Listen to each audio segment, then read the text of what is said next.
Hello, folks. This particular video, I'm going to be talking about kind of a little bit about how to set up LackeyCCG to play Fire Emblem Cipher. I'm not going to go too in depth on that. I'll provide a bunch of links to resources where other people have already more thoughtfully gone over how to use this program to play Cipher specifically.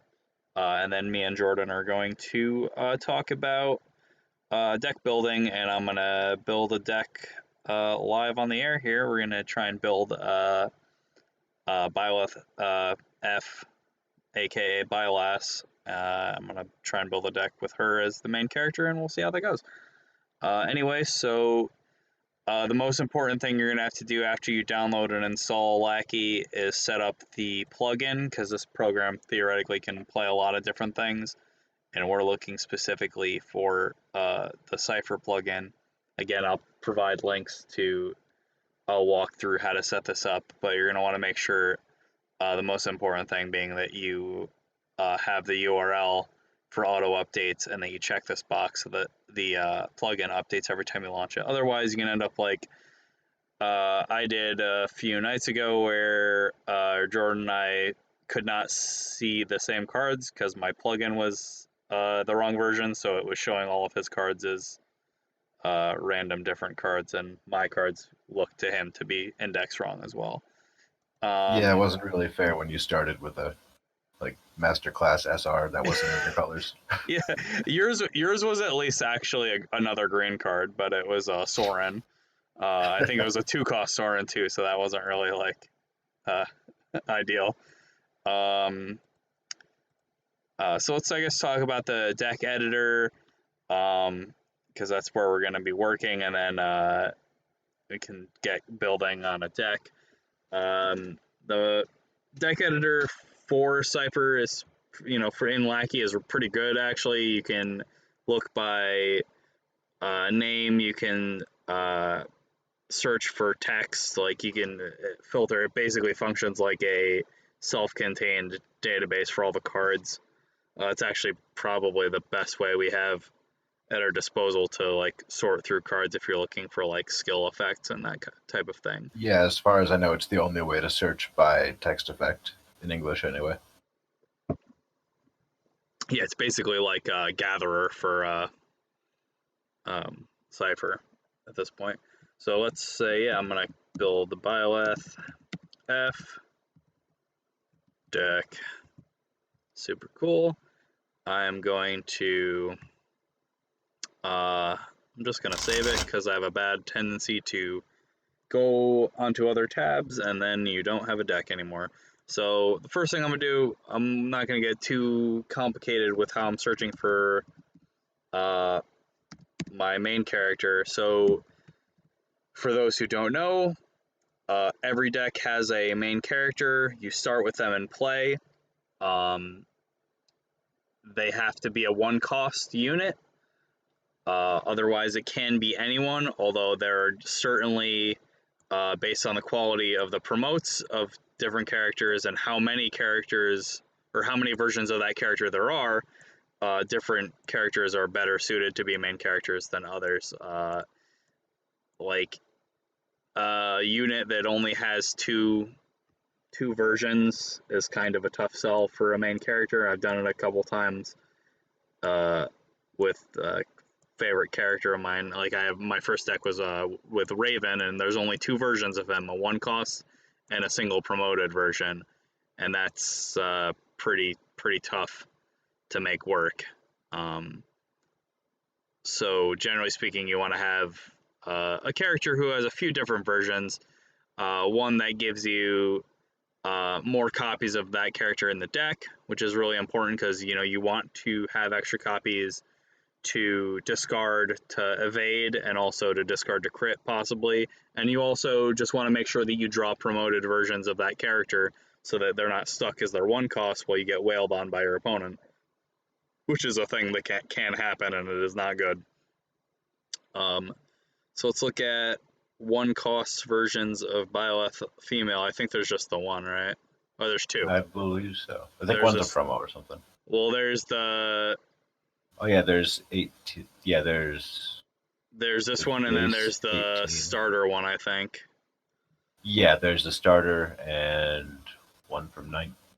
So Excuse me, this, one from 19 and I think that's it. There's just promo one versions of that from, one over and over. and then there's a promo one. Yeah. Yeah. Um, but the promo ones are all the same card. They're just the art's different.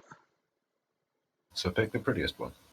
Yeah. So well, so the starter deck one is slightly different. She can flip a bond face down to move allies, which seems pretty whatever. And then she has Hero Emblem, which is until the end of this combat, the number of orbs your brown attacking units attack will destroy becomes 2. That's fine, but I think that the other one has the reverse. Yeah, so when another brown ally is deployed, you may pay the cost. Flipping a bond face down, if you do, that ally gains plus 10 attack. I mean, pretty weak either way. Like, we're not really super bought into any of this stuff. I actually kind of like the starter one better. Yeah, that's where I'm at too. I think it just gives you more options. Yeah, and I like if we have any copies of the one cost in our deck, I think I want it to be that one because Hero Emblem is just much better. So we're gonna put that on the. There's a tab for deck. There's a tab for main character. We're gonna put this in the main character tab because we definitely want to have this. This is gonna be our main character, and that way you don't have to like look for it. You just pull it right out of that tab when you start the game. Okay, so another important thing to consider with your main character is that it's like you want to have like your ceiling for power level to be very high. Like obviously, like if there's an SR for your main character, like there is for Byleth and a really powerful SR, like that's where you want to end up. But I mean, this card is a 5/4, which means the earliest you're promoting is probably turn 4. So that means that if you have nothing between here and there, that your main character is going to be struggling on the ground until you get to 4 bonds, and she's going to be stuck as a 40 power unit, which is kind of risky. You could lose a lot of combats in the meantime. So generally speaking, you want to have some intermediary versions, even if they're a little bit weaker, to buy you time, give you something to promote to in the meantime, and also again to just make sure that you have more copies of your main character.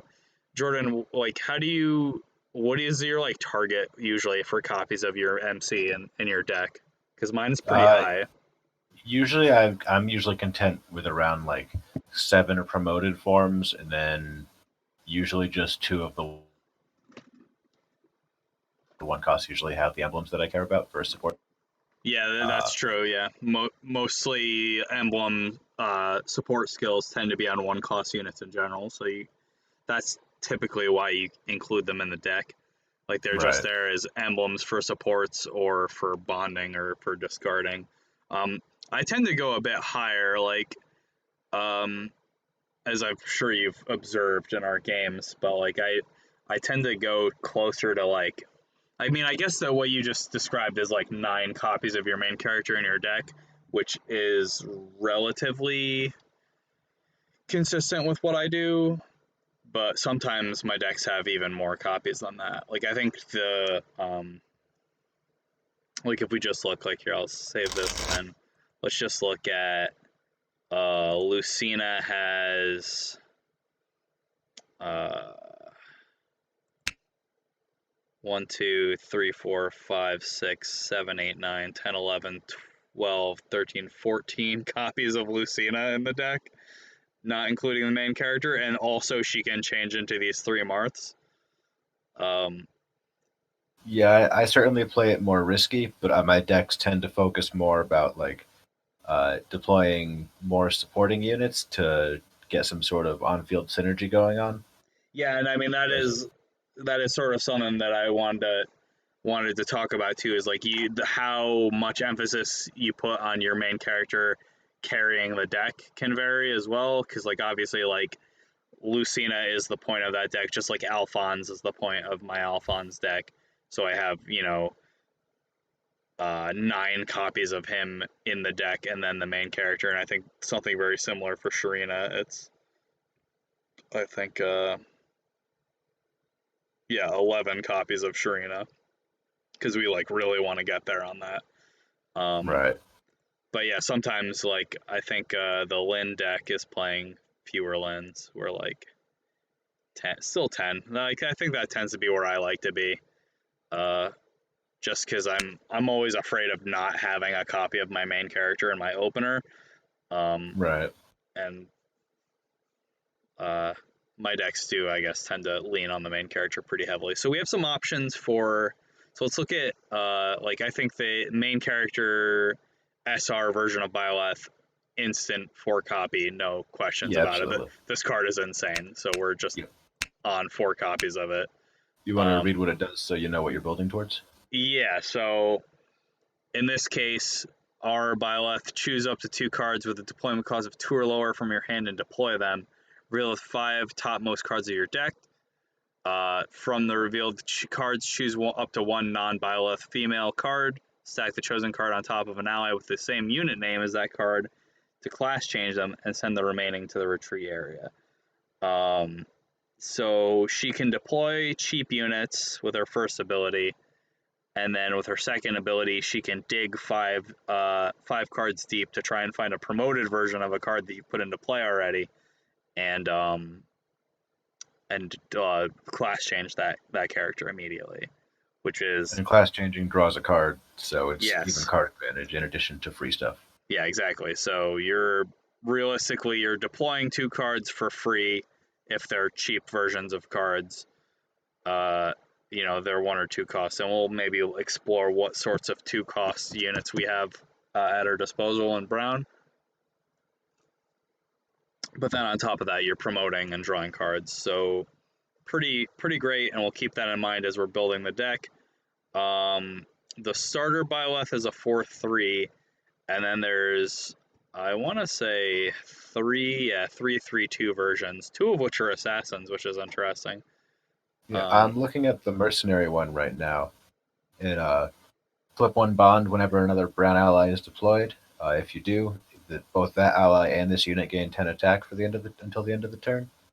I think that's probably. Wait, no. You don't even have to flip a bond. It's just once per No, turn. yeah, my cursor slipped. I'm sorry. Yeah, you don't need to flip a bond, but it is the same effect. Yeah, until the end of turn, this unit and that ally gain plus 10 attack. So she becomes a 70 power unit that is also pumping your other guys you deploy. That's a very good bridge version. Yeah, that gets my vote. Yeah, the other one, once per turn, flip 1 brown bond face down until the end of the turn. This unit gets plus 10 attack and range 1 to 2. Don't super care about that. Flip 1 bond face down, tap 1 other ally, draw 1 card.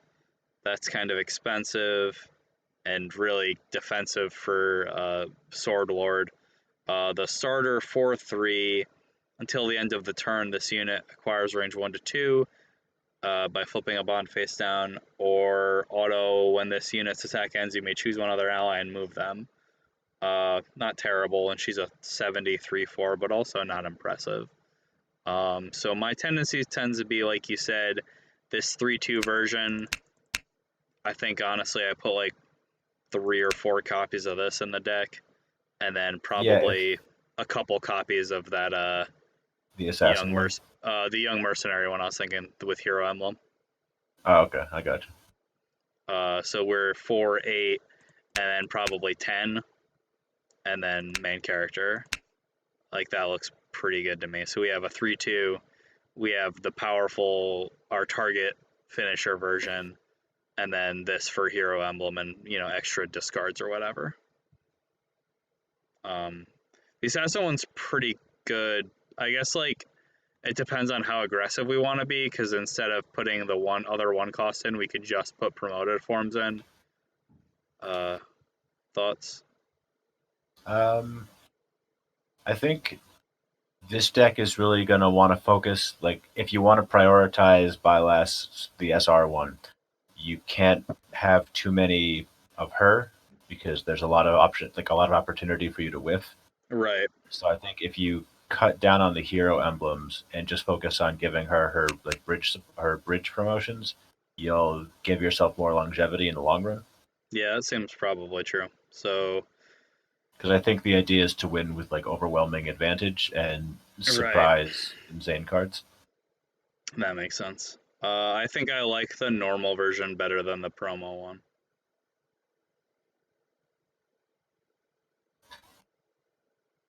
Like the assassin normal from set 19, I Yeah, I think hear is you. better. So I'll put a couple copies of that one in and call it good. So we're like, because like realistically, we only need to hit one card out of 5 that is not Byleth. So probably this is a fine number of Byleths to have in the deck.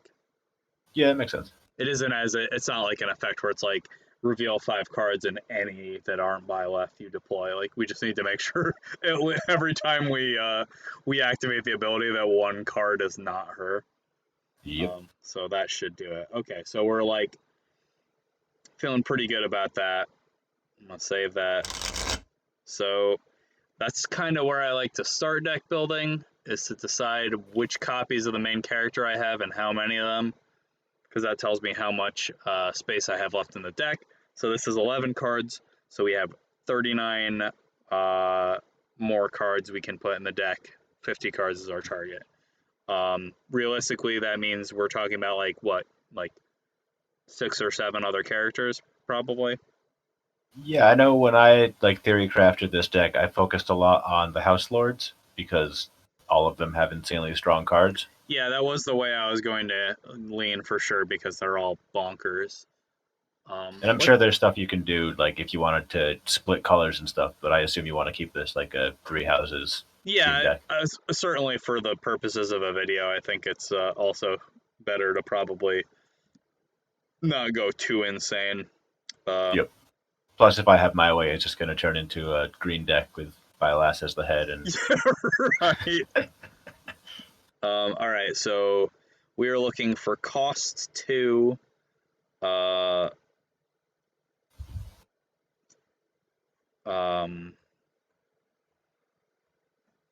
And color brown,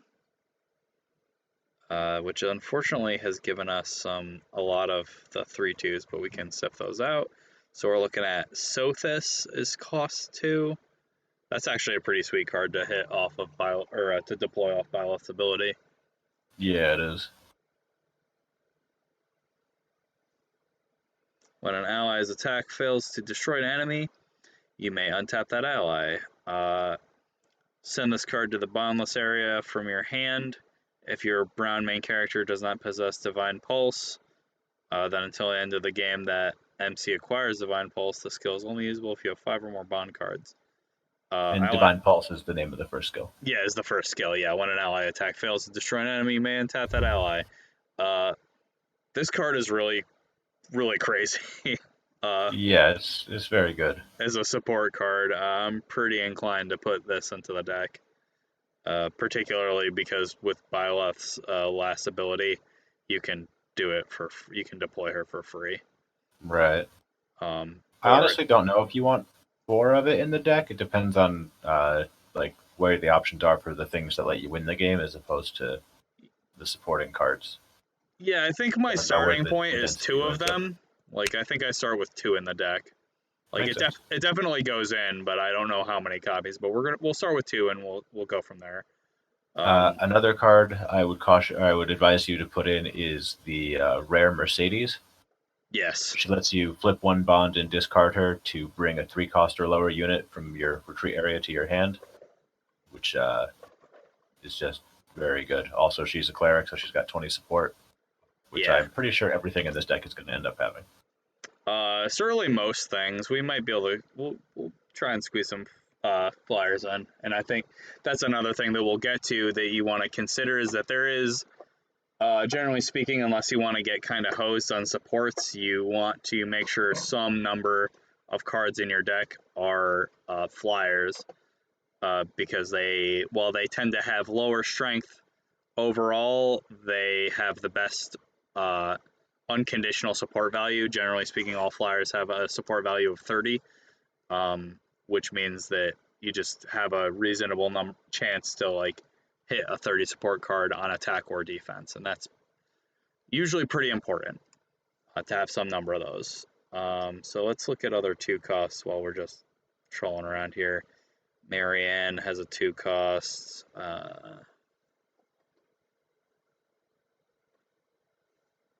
She can CP crest power. So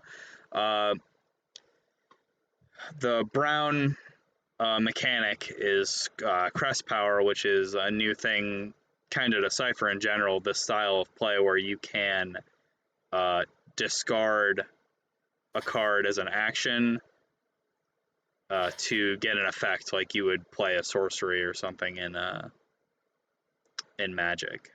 The cost is just discarding the card too, so they're quite powerful. Marianne's makes you immune to critical hits, so she Miracle Emblems, but as a discard effect. Hubert really cares about Edelgard, so he's probably out. Flane has a really big head in this card art, and that weirds me out. She's not terrible, though. Who's that? Flane. Where is... Sister of the Archbishop's assistant. She's a 1/2 tome unit with 40 power for 2. Choose one of your orbs and look at it once per turn, and tap this unit, choose another ally, they gain +10 attack. So, like, that's a pretty okay card. Yeah, it's not bad. I think if you're going to include the promoted Flame, then... Yeah, which I am definitely going to. Like, let's be real. That's definitely going to happen. True. You do have the fish she craves. Yes, we must give Flame the fish she craves, which is to be in this deck, I guess. Who else do we have? Edelgard has a 2 cost. Like, my tendency is to include, like, mostly the 2 cost versions of the, like, the promo 2 cost versions or whatever. I think they're, like, non-promo versions of them as well, but, like, the 2 cost versions of the Lords rather than the 1 cost ones.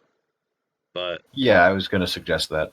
Just because you know, Byleth can deploy them and they're like all 50 power units. Yeah, they're all very good. At least when you deploy 2 of them at the same time. For free. Exactly. And then they promote into their bonkers SR forms later. Yep. So Edelgard only has 1,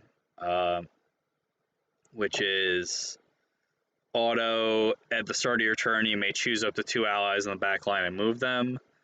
Tap this, and then her second ability is tap this unit, flip a bond face down, choose 2 other allies until the end of turn. The chosen allies gain 20 attack. That is a very good 2 cost unit, and she's a 50/20 for 2. Wow, that's quite good. I'm gonna say 3 of her, and we'll put 2 Flames in. Why not? Dorothea has a 2 cost auto. When you deploy her, she gives the main character +10 attack. Once per turn, you can flip a brown bond face down to give her +20 attack. It's not terrible. Okay. But let's look at we'll prioritize the Lords first and then see where we are. Yeah, I'm looking at Claude right now, and he is quite good. Which one? There's 2 of them. Yeah, you're right, huh? I'm looking at the one from promo 16. But its first ability is auto, flip 1 bond face down. When this unit attacks, destroys an enemy, you may pay the cost. If you do, choose 1 enemy and move them. Woof, yeah, that's notably, good. It doesn't say non-main character, so if they're, if they promoted early and are beating you down, you can just force them into the back line. Yeah. And also, if you're beating them down and they try to hide in their back line, you can drag them to the front to finish them off. And he's an archer, so he's got range 2, and he's usually safe in the back line. Yeah, that seems very good. The other one's kind of generic, just non-main characters can evade, and then anti-flyers.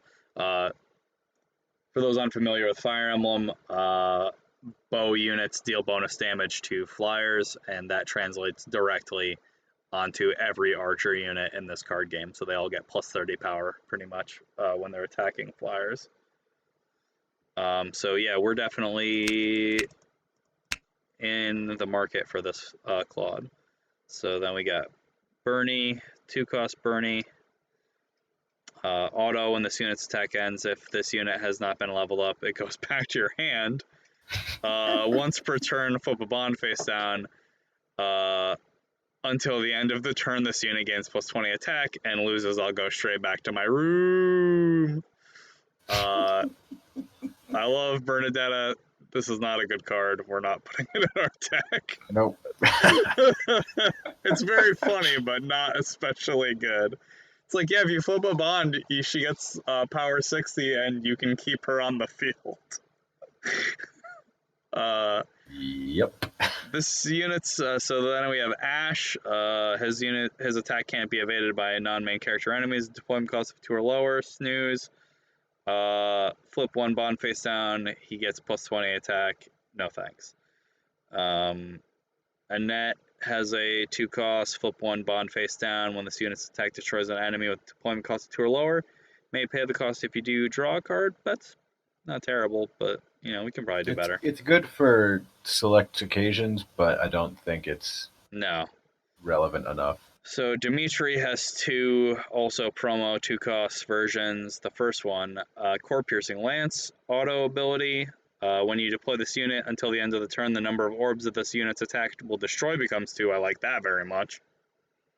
Flip 1 bond face down until the end of the turn. This unit gains plus 10 attack. That seems perilous for your opponent. That's very good. Yeah, that's not a once per turn ability, so it is not. Just dump all your resources into it and try to annihilate them. Good God, yeah, that's rough. That's very Dimitri. That is very Dimitri. Then the other 2-cost Dimitri, send 1 card from your hand to the retreat area once per turn. Give him plus 20 attack. And then if this unit is attacking a beast unit, this unit gets plus 20 attack. So he is an anti-cavalry. Also actually very powerful, but the first one seems like the pretty... Yeah, it's just a much better card. Yeah, easy choice there. They're both good cards, but one of them is very good. So we have Claude, Dimitri, Edelgard, Flayn, and Sothis. So let's look at, now that we've laid a pretty reasonable groundwork for our lords, which I think we have agreed that we want. Let's look at Edelgard first. Why not? Actually, let's look at the Flayn. I think there's just the one. Yeah, it should be something featured in one set. There's a 1-cost Flayn too, but I don't think we're really priced into putting her in the deck. I forgot there's a 3/2 Flayn. There's 4 Flayns, huh? Wow. 3/2 Flayn is right, because there's one from a starter set as well. Yeah, the starter Flayn was like, which is like very expensive because you couldn't get them. Yep. So her thing is flip a bond, face down, tap her, choose a non-flame card with deployment cost 3 or lower from retreat area, add it to your hand, and she cannot be destroyed as the cost or effect of skills. That's a pretty good card, actually. It's not bad, but I don't think Flayn is the thing you want to be relying on pressing yourself into hitting. No, I don't think so either. But it is, like, for a 3/2, that's a pretty good card. Yeah, I agree. So yeah, the 4/3 Flayn, who is going to go in the deck. Once per turn, flip a bond face down, choose another tapped ally. Until the end of your opponent's next turn, that ally gains plus 20 attack. Major Crest of Sethlian, when your turn ends, if you have used a CP from your hand 1 or more times in this turn, draw a card. We put I think like don't a lot of these promotes, or is it the 1-cost ones that have the crest powers typically? The bridge promotes for the lords have crest power. Okay, so I think that we can get some mileage out of that as well. I'm not going to go nuts with this. I'm going to put 3 of her in here. She's pretty good, and she's also like a good defensive card. Like she'll keep Byleth very safe. Like using her first ability from the back line to make promoted Byleth base power 90 on your opponent's turn seems like a very good defensive measure.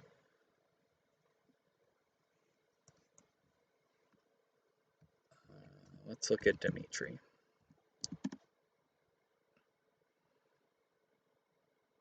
So 3-2 Dimitri.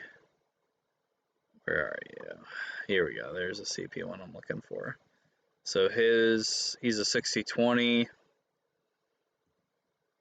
Until the end of the turn, the number of orbs allied Dimitri's attack will destroy becomes 2. That doesn't seem very good for this It deck. does not, yeah.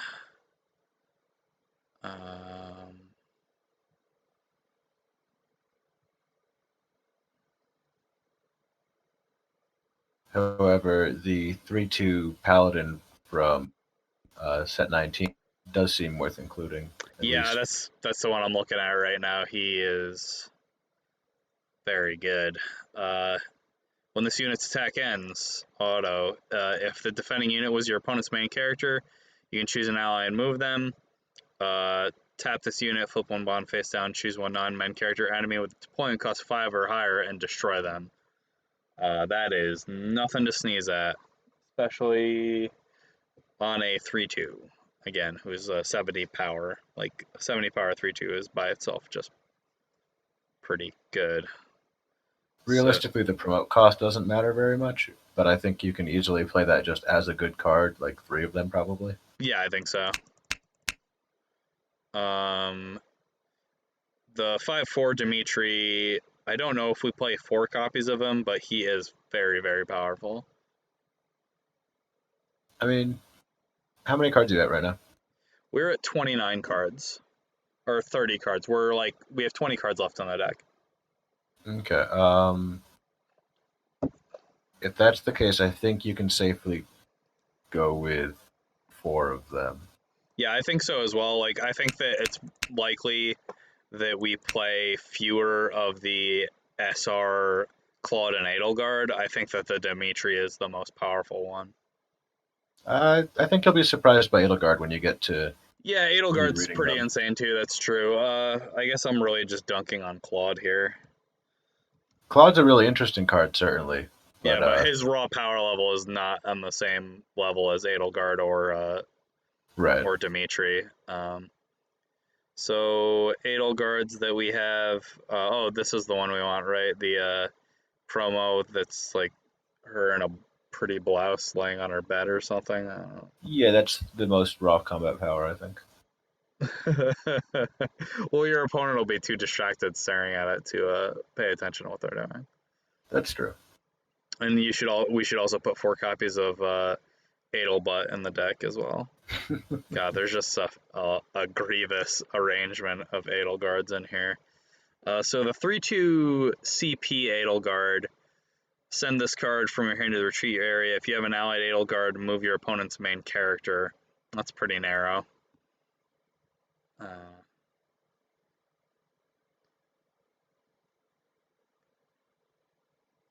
The other one, send this card to the retreat area until the end of the turn. Non-main character enemies are unable to evade allied Edelgard's attacks. That's a little bit better, but still, again, pretty narrow. I think more often than not, it's a dead card. However, the 5-4 promote of Edelgard also has a crest power. And it is less narrow. Flip 2 bonds face down, choose as many brown allies as you wish and tap them. Choose 1 non-main character enemy per ally, tap by the skill and destroy them. That is good. Yeah, that's a pretty cool one that I'm pretty fond of. Do you want to read the rest of her abilities? Yeah, the rest of her abilities are also pretty good. Like this is a crazy card. So she's a 70-20, a 5-4 cost. Once per turn, flip a bond face down, untap this unit. So she can just wail on you if she really wants to, and then auto. If your allies outnumber your enemies, this unit gains +10 attack, which probably we can feel pretty confident that we'll outnumber our enemies a lot of the time because we can, once we promote Byleth, we can kind of turbo them out. I think so the main thing that I'm getting on a lot of these abilities though is that they're bond hungry. Like they want to flip our bonds a lot. Right. And the other thing that I think we need to look into to fill out, like once we're done with our like killer win con cards, I do think we want the last cards in the deck to be things that draw us extra cards. Yeah, I was going to say that. And all of the lords are very bond hungry. But they're not things that require you to use them. No. Like they're just Yeah, strong that's true. cards. Yeah. I think the best way to look at it is that they're just giving you options on how to spend your bonds as opposed to Right. attacks. Yeah, that was what I was going to say, is that they just give you a lot of options on how to use your bonds, rather than are things that if you don't have the bonds, they don't really function. So I am inclined to just cram 4 copies of this Edelgard into the deck too. The other Edelgard 5/4, because there's 2 SR 5/4s of her, is a 70/20 as well. Flip 1 bond face down. When this unit's attack destroys an enemy, you may pay the cost. If you do, choose 1 non-main character enemy and destroy them, or choose one of your opponent's orbs and destroy it. And then the Solitary Imperial Way, when you use a CP belonging to an Edelgard in your hand to draw 1 card, Bloodstained Armor during your opponent's turn, she gets +10 attack. We probably want some, though. I think like my tendency is that we only play the 2-cost Edelgard and then the 5/4 SRs Edelgards, and we don't play any bridge copies of her. Yeah, that's right. Like the support value is 20 across the board anyway. Yeah, and I just think that sure you get there. Well, I think we can only put so many copies of Edelgard in the deck, and that we want them to be these nightmare ones. Right. That because like even if you get to turn 5 and you top deck them, then it's still just a house to play. Yeah, exactly. Like these are, and also like we have, like it's okay if we can't free deploy all the Edelgards in our deck. I think that we only put a couple copies of this one in because we mostly want to make sure that we can use the CP on the other one to get the max value out of this one. And I don't want to, again, play like 800 copies of Edelgard. We're already at 9 copies of her. She's almost as numerous in the deck as the main character. Right. To be fair, that's because she is insane. So, poor Claude. Let's take a look at poor Claude. Doing the best he can. Nope, that's the wrong Claude. That's a Jug Draw card. CP. Yeah, Claude and Hilda are also a pairing from the Jugdrill games. Is that true? Yeah. Oh, weird. I knew that there was a Claude, but I didn't know that there was also a Hilda. That's funny. Yeah, it's a strange choice. It is. So, Claude's thing, his SR version, flip 1 bond face down until the end of the turn. He becomes range 2 to 3. He's a flyer also. He's like a Wyvern Knight, I think. Wyvern Master. Yeah. Once per turn, flip 2 bonds face down. Choose 1 card from your deck, add it to your hand. Once you do, shuffle your deck. It's not super efficient, but not terrible. And then just anti-flyers. This is last ability. His bridge versions, CP is if you have an allied Claude, choose as many allies as you wish and move them. Whatever. I think that I like the other one better. The high normal Claude. Or maybe. Yeah, I think since if Claude's not the main character, I don't think any of the bridge form crest powers are super efficient. No. And the rare Claude I don't think is. No, he's kind of middling. Yeah, he's weird. He's power 40 for starters, which I don't love. So the other bridge Claude Flip a bond face down, choose one non-main character enemy. Until the end of the turn, that enemy is unable to evade. Don't really care about that. I think Claude is pretty safely, like, if you need space in the deck, he's a pretty easy cut. You could easily fill it in with other flyers or healers or something, or Yeah, sources that's of card sort of the advantage. way I'm going. Like, I don't know that we want another. Like, as a 5/4, he's kind of mediocre, and his 2 form uh, is okay, but not insane. Yeah. So I could see us cutting him and just being comfortable. Again, kind of like the theme of the game. It's really about Dimitri and Edelgard, and Claude goes away. And Claude is also there sometimes. Yeah, Claude sometimes just pieces out. So let's experiment with a world where Claude doesn't exist. So now we have 37 cards in our deck. We have 13 cards left. I think we are wanting to explore tome units because they might draw some cards. What about Lysithea? What does she do? I remember her being That very is, powerful. yes. Is she a rare version? And I'm looking for super rares. She's an SR. Yes. Oh, yeah. Here we go. This is what we're looking for. Flip 1 brown bond face down. At the end of each player's turn, you may pay the cost if you do draw a card. Then she also has a crest power. Send this card to the retreat area. If you have an allied Lysithea, choose one non-main character enemy and destroy them. Yeah, she's Doomblade. I forgot. She's Doomblade, but she's also Howling Mine. Yeah, she's also yeah. If Howling Mine if it split the draw between 2 turns and you got both the cards. Yeah, that's true. It's she like is okay, insane. yeah, it's like every turn, I draw a card. It's like what? It's like yeah, no, it's great. Yeah, so I like that card very much. What other Lysithias are there? There's a 1 cost. When this unit's attack destroys an enemy, draw 1 card, choose 1 card from your hand, and send it to the retreat area. That's a really good 1 cost. And she has Magic Emblem, so she does that as a support too.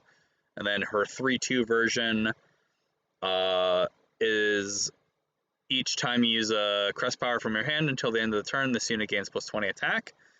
The Compendium of Light and Dark. Flip 1 tome bond face down. If your opponent has 5 more cards in their hand, you make them discard, so it's Darkness Emblem. My inclination is we only play the 3 and the 4 cost Lysithias. Yeah, I would agree with you there. The 1 But, cost doesn't do a great deal for you.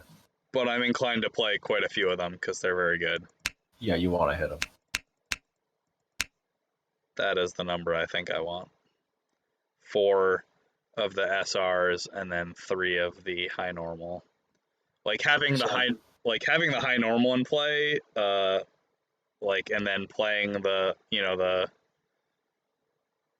being able to do the crest power for the 4/3 is quite the beating. Like she becomes power 70 and you destroy one of your opponent's characters for free. That's riggedy rough. Real strong. Yeah. So there is a unit that we're overlooking, actually. Oh. Byleth Male. Oh yeah. Good old Byleth. Good old Byleth. Anyone who says anything other than Byleth and Byleth is wrong. Yeah, Bylad infinitely worse. Yeah, Byleth way worse than Byleth. This is the most important thing you can take away from this video is that that is. And if you've made it this far in the video with the audio on, we know you care about this too. Yeah, you're really impassioned also. Okay, so yeah, we're gonna do Byleth. That is true. Like I totally forgot that he is a separate character and was overlooking him. So we have Byleth Male, high normal, 1 cost. If this unit supporting card is brown, he gets +10 attack. Also hero emblem. And then the promo version is the same card, except there's a 3/2 that when this unit's attack ends, you may pay the cost. If you do, choose 1 enemy and move them. The normal is a 3/2 version who can get range 1 to 2 and can be power 70. The hero rare think version is pretty good. He I just think picked. you just honestly cram 4 of the 1 cost and 4 of the super rare. That seems probable. Because like Hero Emblem is fine to hit off the top, and you want some number of the weak ones. And if you're gonna play the Mercedes anyway, it doesn't matter if they're in your retreat area.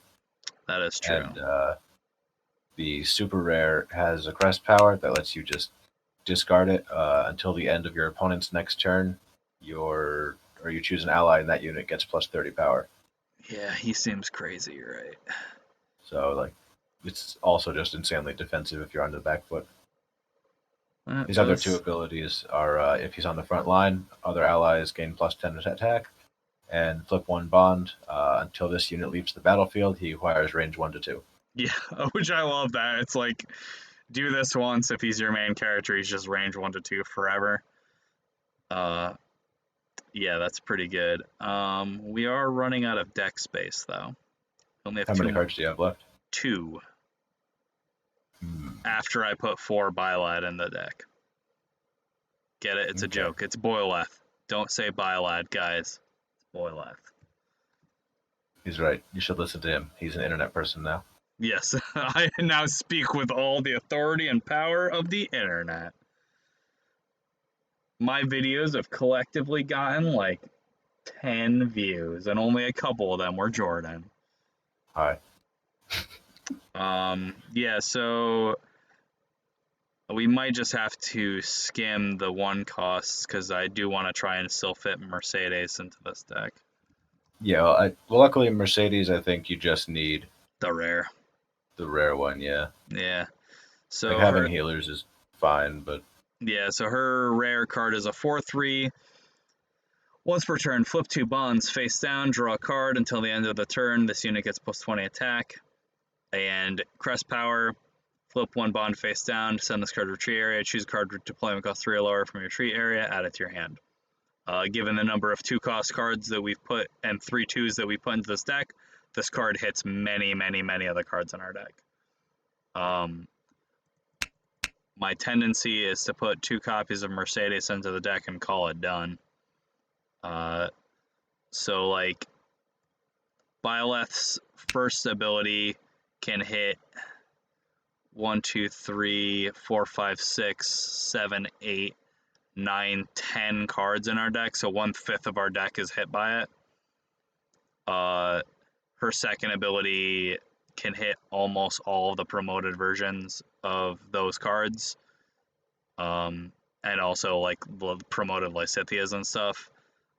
We have Flane as a SR that cares about you using crest powers, and Lysithia also cares about that, and we have Edelgard also cares about it. And Edelgard also cares about that, yeah, and we have 1, 2, 3, 4, 5, 6, 7, 8,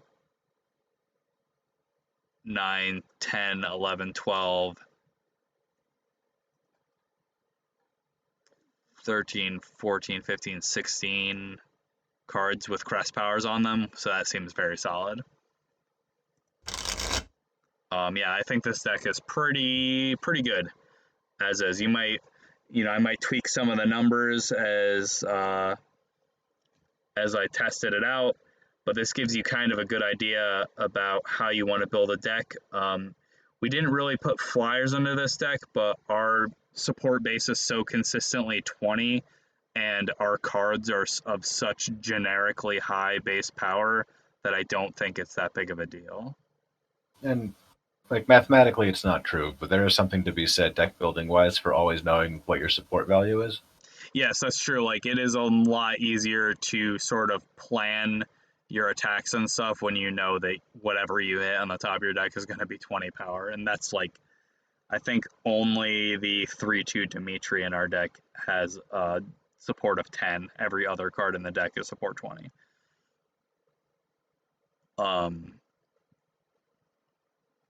We're playing with fire a little bit with the number of characters in the deck. Like, we have a reasonable chance of self-supporting here, but that's always true.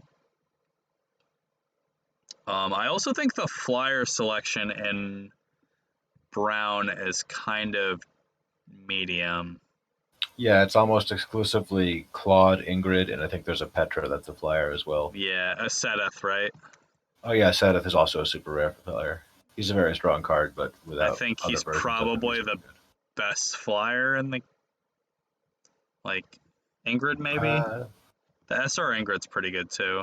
yeah, the SR Ingrid is really good in most scenarios, I think, especially if you want to like rush out units. Yeah. Sedith is really good if you're trying to get out very strong units, but there's only the one version of him. Yeah, which is tough. Yeah, I tend to, like I said, I tend to favor uh, this build where we're just 20s across the board in this case because we're trying to do something very specific with Byleth and kind of have a few good sub themes like where Edelgard and Flame synergize very well with uh, our primary plan. Yeah, I think it looks solid. Obviously, it requires playtesting, but Yes. as far as deck building goes, I think it's good on paper.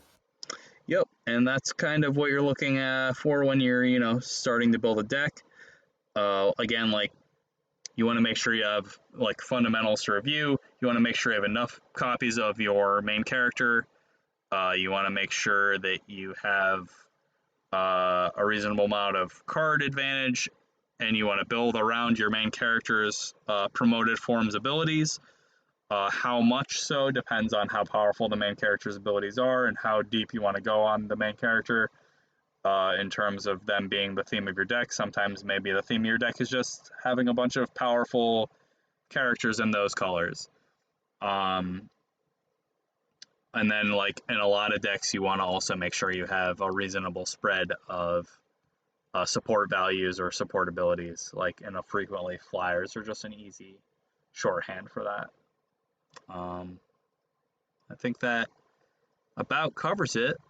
Unless Jordan, you have anything else you wanted to say about deck I would building? like to remind you to hit save deck, Oh, I already did. um, as that is important. And then for when Yes. you want to go to play with the deck, up on top, you'll see like an open recent folder or browse buttons. You can just select the deck from the folder there. Yep. And then between the deck listing and the card search thing, there's a load entire deck to you button, which Yep. will bring the deck into the playmat area. You can also just right click your character and load recent deck. That's how I do it. Okay, cool. I did not And know that that'll one. just load your deck, and then you're good to go. You just go to the MC tab, grab your main character, put them out. You can. Jordan hits draw a card 6 times because he's a maniac, but I am a savage. you can just hit /G6 and that'll draw you 6 cards. Only make the clicky noise once, and you can draw a hand. Typing is for chump, Yeah, but yep. do what you I do. am a chump, and you can draw a hand that looks like this. All flames, all fish, all the time. If you don't like the hand, move all top of deck. Shuffle deck. Do it again. You get to do this once, and then you have to keep the second one. Is this hand better? I don't know. It seems fine too. Our deck certainly got some bonkers power. That's true. I imagine we'll do like a how to play the deck tutorial style video at some point. Yeah, we'll follow up with a how to play mechanically in Lackey, because we would like to run a tournament in the future where there will be prizes. There will be And players prizes. even. And players, I imagine. Yes, I am confident that we will have at least one of those things. Maybe both. Ah, that's the dream. It sure is. Anyway, that's going to do it for this video. Thank you in advance for watching, and I hope you found it moderately informative and at least mildly entertaining. And we'll follow up with a how to play video, and then hopefully be posting some more about some events for organized play.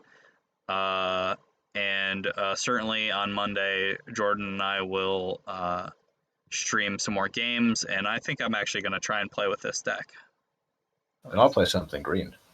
Yeah, and Jordan's gonna play Tellius deck because those were the only kinds of decks that he has. That's not true. I also have Joshua. Well, I prefer to fight the just rogues gallery of overpowered green cards you have than to play the world's most terrible and agonizing game, Joshua or not Joshua. Well, for anyone who watches this video, if you want to see Justin suffer under choosing heads or tails, please say so, and I will be more than happy to oblige. Instead of playing this like complex strategy card game, instead choose heads or tails, be wrong all the time, and lose. Anyway, that'll do it, and we'll see you soon. Take it easy, everyone.